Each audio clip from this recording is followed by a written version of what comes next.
Baby, this is in a shit up. If you agree, mama laton. Party 2 at the party 1. Party 2 like the pan 1. I go be to change your catwalk and change your life joy. Every day not to enjoy. Open and close like a laptop.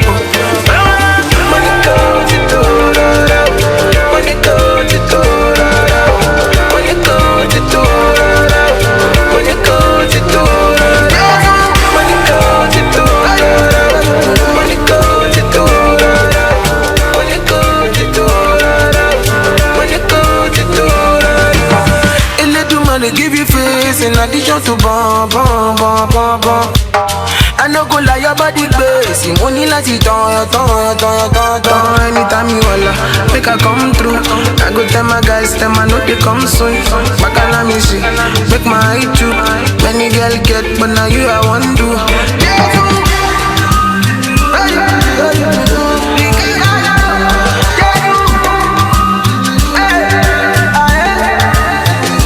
Baby, this your yash in a shit up.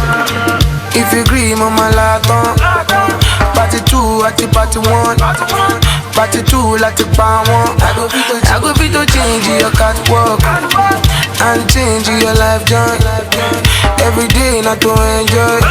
Open and close like a laptop.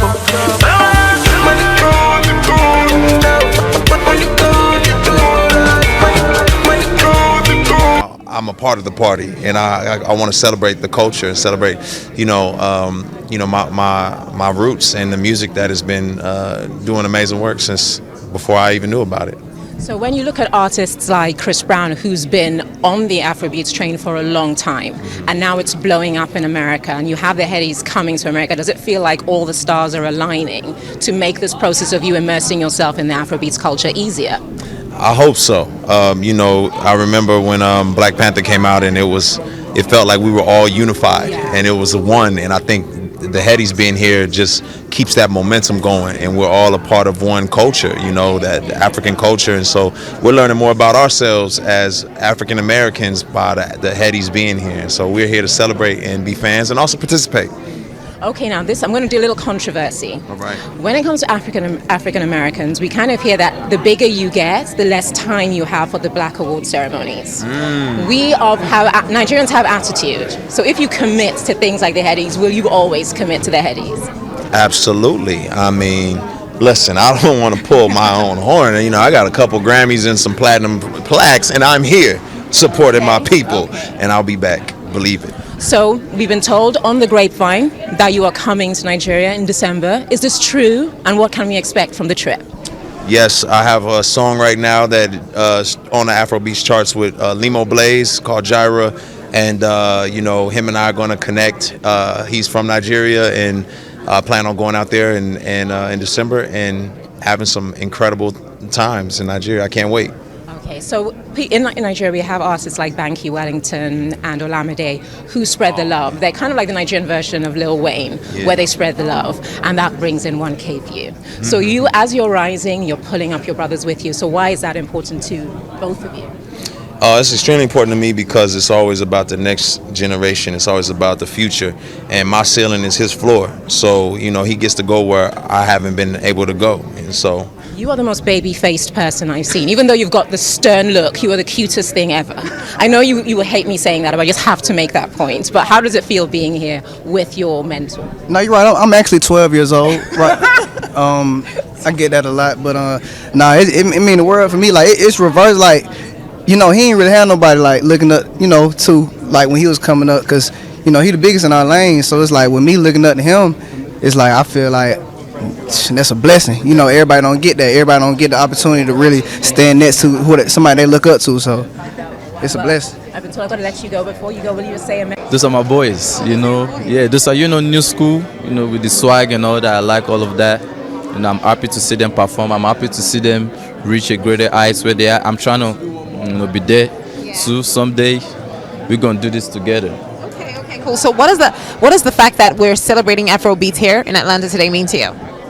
It means like Afrobeats is going worldwide, It means like we're making a statement everywhere we go. Everybody can see this is what everybody needs to be listening to, and I'm happy to see Afrobeats reach a greater heights now. All right, cool. Well, I do hope you have a soul time in there. Thank you so much for talking to us on Rise. All right, cool. Take care. Curator, ladies and gentlemen, curator of the Rock and Roll Hall of Fame. Listen, every single year, I feel like there's some people who just like hold their breath.